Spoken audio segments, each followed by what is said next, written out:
mana sebagai penyaring tambahan untuk menghilangkan partikel yang lebih kecil hingga 5 mikron.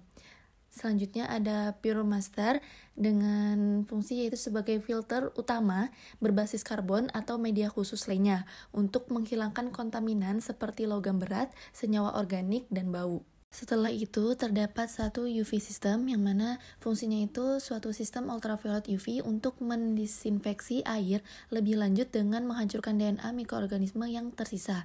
Kemudian, berikutnya ada 0,35 mikron post filter yang mana filter akhir untuk menghilangkan partikel yang sangat kecil hingga 0,35 mikron. Dan yang terakhir, proses pada terakhir itu ada to house, air bersih yang telah diolah dialirkan ke seluruh rumah untuk digunakan. Dari fungsi keseluruhan sistem ini adalah untuk memastikan air bersih, aman, dan layak digunakan untuk kebutuhan rumah tangga. Pada bagian pembahasan pre-treatment ini, terdapat active carbon filter yang mana berfungsi sebagai pre-treatment sebelum proses deionisasi untuk menghilangkan klorin, kloramin, benzen, pestisida, bahan-bahan organik, warna, bau, dan rasa dalam air. Di sini bisa kita lihat suatu contoh proses dalam filter menggunakan active carbon filter. Selanjutnya, untuk pretreatment terdapat water softener filter yang berisi resin anionik yang berfungsi untuk menghilangkan dan menurunkan kesadahan air dengan cara mengikat ion Ca++ dan Mg++ yang menyebabkan tingginya tingkat kesadahan air. Selanjutnya, di sini terdapat suatu gambar yang mana menunjukkan diagram kerja alat soft water surface atau pelunak air yang digunakan untuk mengurangi kekerasan air. Dalam komponen-komponen utamanya yaitu terdapat resin tank yang berisi resin yang berfungsi untuk menukar ion-ion mineral penyebab kekerasan air seperti kalsium Ca2+ dan magnesium dengan ion natrium. Kemudian ada resin bed yang memiliki sifat pertukaran ion. Ketika air keras melewati resin, ion-ion penyebab kekerasan akan digantikan oleh ion natrium. Selanjutnya, ada salt storage tank yang digunakan untuk menyimpan larutan garam yang akan digunakan untuk meregenerasi resin.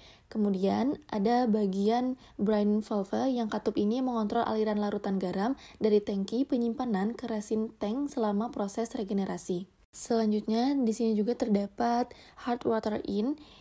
Air keras masuk ke alat ini melalui pipa yang ditunjukkan dengan arah panah merah. Kemudian ada soft water out, air yang telah digunakan keluar melalui pipa dengan panah biru. Selanjutnya membahas terkait purified, yang mana di sini terdapat reverse osmosis. Osmosis proses perpindahan zat dari tekanan tinggi ke tekanan yang lebih rendah melalui membran semi permeable. Proses ini terus berlangsung hingga konsentrasi kedua tempat sama. Selanjutnya, sistem reverse osmosis menggunakan pompa untuk menghasilkan tekanan yang lebih tinggi dari tekanan osmosis untuk mendorong air dari tekanan tinggi melalui membran semi-permeable menuju ke daerah yang mempunyai tekanan yang lebih rendah. Reverse osmosis merupakan teknik pembuatan air murni yang dapat menurunkan hingga 95% total dissolved solids di dalam air.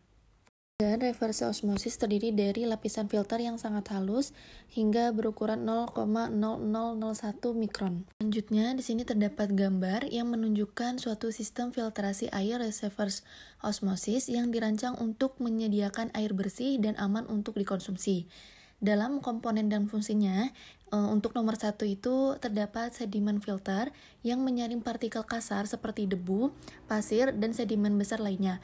Tahap awal untuk mencegah kerusakan pada komponen berikutnya. Kemudian untuk nomor 2 itu terdapat granular activated carbon filter yang menghilangkan klorin, bau, dan senyawa organik dari air, melindungi membran RO dari kerusakan akibat klorin. Untuk nomor 3 yaitu carbon blocker filter, filter karbon padat yang meningkatkan kemampuan menghilangkan senyawa organik dan memperbaiki rasa serta bau air. Nomor 4, reverse osmosis membran, komponen inti yang menyaring kontaminan hingga tingkat molekul termasuk logam berat, bakteri, virus, dan garam terlarut. Air yang bersih akan diteruskan sementara limbah akan dibuang. Kemudian untuk yang nomor 5 itu test reduction filter, yang mana filter tambahan untuk meningkatkan rasa air sebelum keluar ke keran. Selanjutnya, pada bagian purified, kita juga akan membahas terkait elektrode ionization, yang mana CDI atau Continuous Electrode Ionization biasa untuk finalisasi setelah RO system. EDI merupakan perkembangan dari ion exchange system di mana sebagai pengikat ion plus dan min.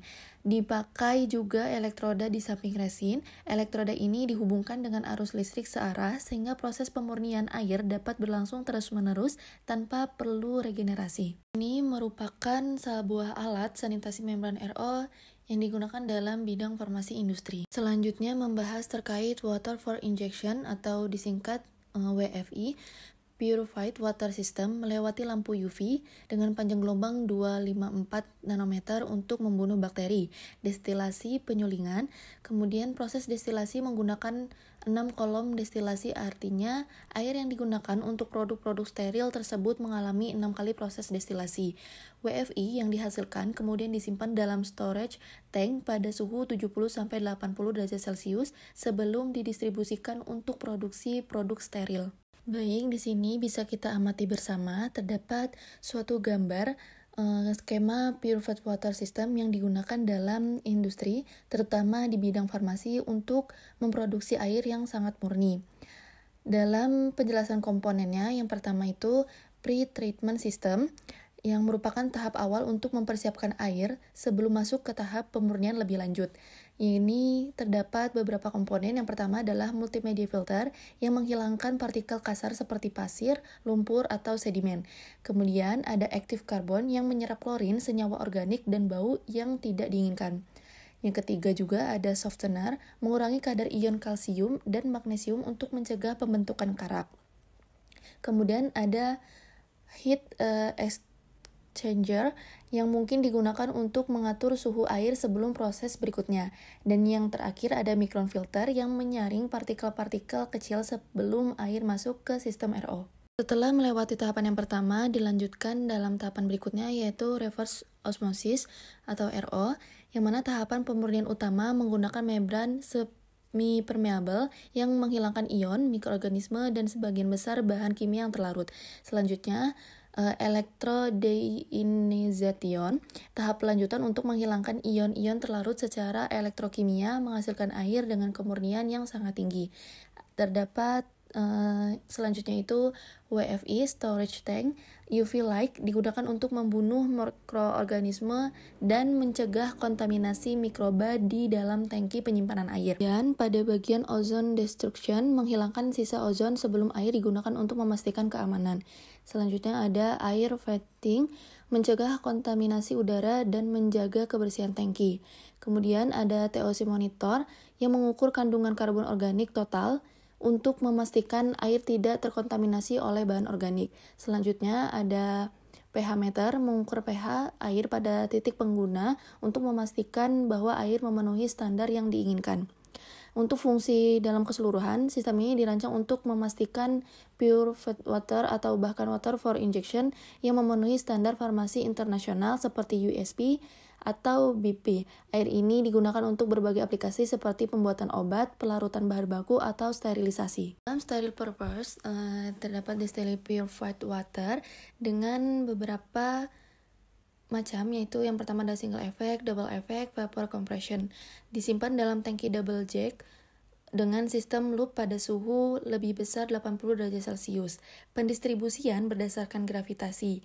Kontrol sistem yang memastikan air yang akan dipakai layak. Kemudian dalam suatu quality control terdapat dua macam. Yang pertama adalah sampling di fasilitas purified water dan sampling di fasilitas oleh WFI.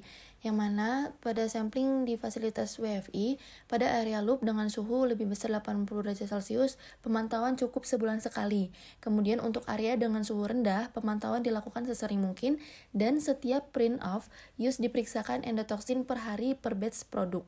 Selanjutnya, dalam pemantauan biofilm, jalur yang tidak dilalui loop system sangat rentan ditumbuhi biofilm. Untuk itu, perlu sanitasi lebih sering dengan penggantian disinfektan secara berkala. Pemantauan mikrobiologi di tiap point of use yang tidak dilalui loop system dilakukan sesering mungkin. Di sini terdapat beberapa referensi yang kami gunakan. Cukup sekian video pembelajaran kali ini yang membahas terkait pengolahan air untuk keperluan sediaan farmasi. Semoga ilmu yang telah didapat bisa bermanfaat untuk teman-teman dan bisa menambah pengetahuan teman-teman di bidang farmasi. Saya akhiri, wabillahi taufiq wal hidayah. Wassalamualaikum warahmatullahi wabarakatuh.